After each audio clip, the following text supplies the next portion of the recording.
Hello and welcome to the Federal's weekly show, Worldly Wise, where we discuss trending international developments with our consulting editor, K. Dakshinamurthy, a specialist in global politics. So, US President Donald Trump's visit to China has become one of the most closely watched geopolitical moments of the year. With trade tensions, the Iran conflict, the Taiwan issue, and global supply chains all in focus, the Trump Xi summit could reshape the global balance of power. And we'll find out how significant it is from Mr. Dakshin. Hi, sir. So, my first question is, what's your view on Trump's visit to China, especially given that Trump built his image on being tough on China? Will the visit have a bearing on the Iran war? See, the visit of Donald Trump to China is important for various reasons. One is of course, their bilateral relationship and the kind of tensions that both countries have gone through over the last several years, and it's only increasing. But right now, as far as the world is concerned, what this meeting has become important in the light of the Iran war. And so, why is this visit important? Because there is a mediation that is going on to resolve this conflict. Pakistan is very much in the fray, and along with Pakistan, you have Saudi Arabia, you have Turkey, and also Egypt. But the more important thing is China is kind of playing a role behind the scenes. And in fact, there are reports that China is what really is pushing Pakistan to mediate. So that makes it very important because Trump is going to meet Xi, who's obviously, and Trump has also very clearly said that they are going to be discussing Iran, though he also added that I will not be going by what China says, but that is more for public consumption, because when the discussion happens, both are going to say their points of view, and China's point of view will be Iran's point of view in a sense, because China is a very close ally of Iran, and China depends on Iran and for many things, especially crude oil. 80% of its crude oil comes from Iran. So for China, it's very important that this is resolved. As far as Trump is concerned, for Trump to this visit is important because he needs to show something to his people in the US, to Americans, and he's already now suffering from a fall in popularity. In fact, the latest polls show that more than 70% of the people are very much against the war that is going on. So they are asking questions, why this war is happening. So, but at the same time, there is a kind of a deadlock because Trump is unwilling to hear any argument that asks him to dilute his stance on Iran's nuclear power. And so Trump has been very categorical that the first thing that Iran has to do is give up its nuclear ambitions. Now, where does China come in, and how will China play a role? This is something we need to watch. In fact, it would be very good for the world if Xi Jinping uses his persuasive powers to tell Trump, to go a little slow on it. It's not that Iran doesn't want to discuss the nuclear issue; it does want it, but Trump wants it upfront. That is why he's unwilling to look at any other proposal that Iran is putting forth. So the world hopes, and people who want peace and the end of the Iran war really hopes that China is able to somehow convince Trump to kind of go slow on his, issue against Iran's nuclear ambition. Yes, sir. So, moving on, has the power balance between the US and China fundamentally changed over the last decade? See, yes, see, this whole visit is also happening in the background of this very interesting power play between the US and China. So, the US has been a superpower for a very long time, especially the latest from the Second World War onwards. But China has become a big power, and like almost one can say a superpower over the last 20 years. It's growing. It has grown exponentially, militarily, politically, economically. So it's become a big power, and probably the only nation in the world today which can take on the US, which can challenge the US. So in that sense, the power play is very interesting also because both see each other as rivals. The US sees China as a rival. Similarly, for China, the US is a rival. At the same time, both are very, very interdependent. In fact, even today, a huge number of American goods are manufactured in China. At the same time, US happens to be one of the biggest markets for Chinese goods. So it's like they can't stay away from each other. They cannot live with each other. It's a situation like that. So, and that continues. So what is happening is that, um, so at the end of it, if you look at it practically speaking, they are at in some kind of a even keel. For instance, if you take the Trump's threat to impose tariffs, when he took over power last year, he imposed over 145% tariff on China. Now, China did not keep quiet. They retaliated by imposing a 125% tariff on the US. Not only that, China went ahead and said, sorry, we can't give you your rare earths, which China was exporting to the US and which the entire US technology industry requires. All your mobile phones, computers, laptops, everything else. So Trump panicked, and then the US backed off from its threat.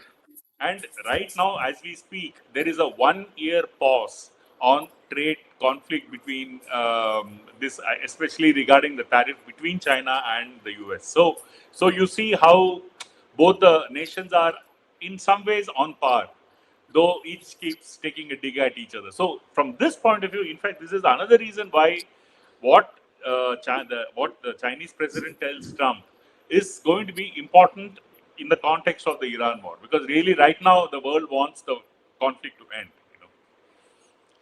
Well said, sir. So, moving on, can personal diplomacy between Trump and Xi still shape global politics meaningfully?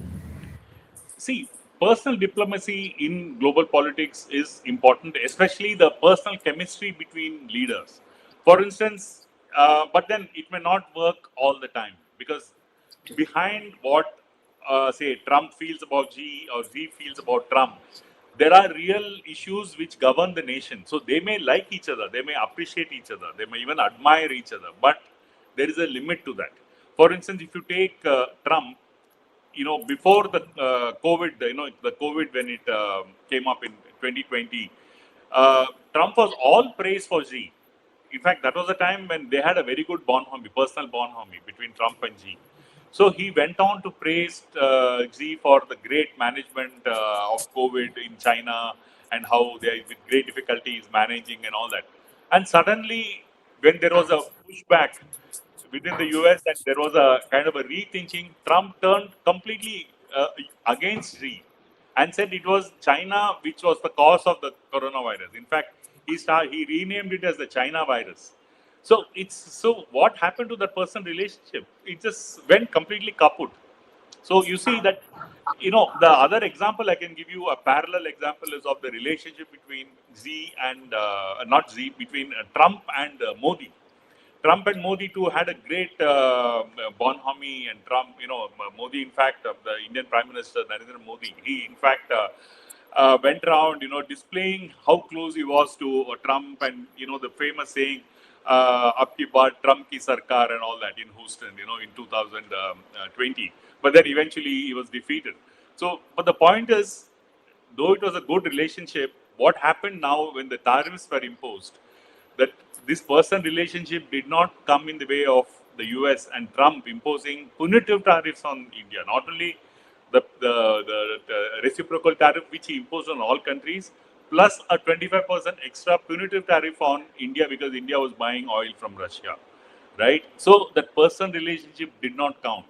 So there is an element today of a kind of a frostiness between India and the US over all these issues. Similarly, between Trump and Xi, you have a kind of a understanding between them. Yes, they can talk to each other. Xi is, China that way, and Xi is a far more quieter leader. He doesn't open his mouth. In fact, probably no other leader can talk like the way Trump does. So Trump, keeps, shifting his positions, saying, making U-turns, and then he can do whatever he wants. I mean, that's what Trump is. So, but then let's not be fooled by that, because the real issues are different, and they eventually have to go by what the country wants. But in this particular case, again, I'm coming back to Iran because Iran is important. I hope that somewhere the chemistry between them works, and Xi is able to persuade Trump to, take a relook at his position. True, sir. Well said. So my final question for you: if the US and China somehow stabilize their ties, why does that leave India? Could their friendship hurt the Indian interests? Okay, so now this is the interest which, of course, India has, and India must be watching it very closely, watching this Xi Trump meeting very closely. Because if you look at India, if you look India and South Asia, India and China are the kind of rivals, in the sense that India sees itself pitted against China economically, politically, and also, there is a kind of a grudging acceptance that China is a big power. Similarly, for China too, India is a big market. India is a big power within the South Asian neighborhood. So, they have that kind of a relationship. At the same time, India is over a period of time, because of the war in 1962 with China and all that, and because of the tensions between India and China, though things are, of course, much, much better today. There is a, movement, India has, if you take the geopolitics, India has moved towards the US. So India and US see themselves as some kind of a, in a kind of a political arrangement along with, say, Australia and Japan in the Quad relationship, for instance, which which stands against China, right? And it would be in the, if China gets close to the US, okay, it would remove a platform for India, in the sense that India depends on the US to back it against China. Now, if China and the US come closer together, and already you have Pakistan, which is the, the elephant in the room. As far as China and Pakistan are concerned, they are very close to each other.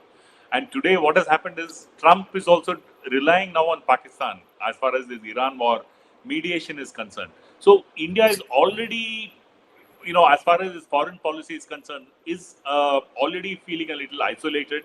It's not part of the conversation at the moment. India is not being discussed anywhere, but Pakistan is very much up there, and China has, of course, always been there. So in that sense, um, the visit of Trump to Beijing, um, it may yields, if it yields something positive for them, and the relationship gets better, it's well and good in a larger sense. But as far as India is concerned, it would also show to India that this kind of dependency on any other country, like India depending on the US to protect it from China, is really not a very great kind of a policy to have. Instead, it would be in the interest of India to build its own relationship with China, make it durable, and also take on the challenges that come along, because India and China have a huge issue as far as their border is concerned. The dispute is still there, very much there, festering.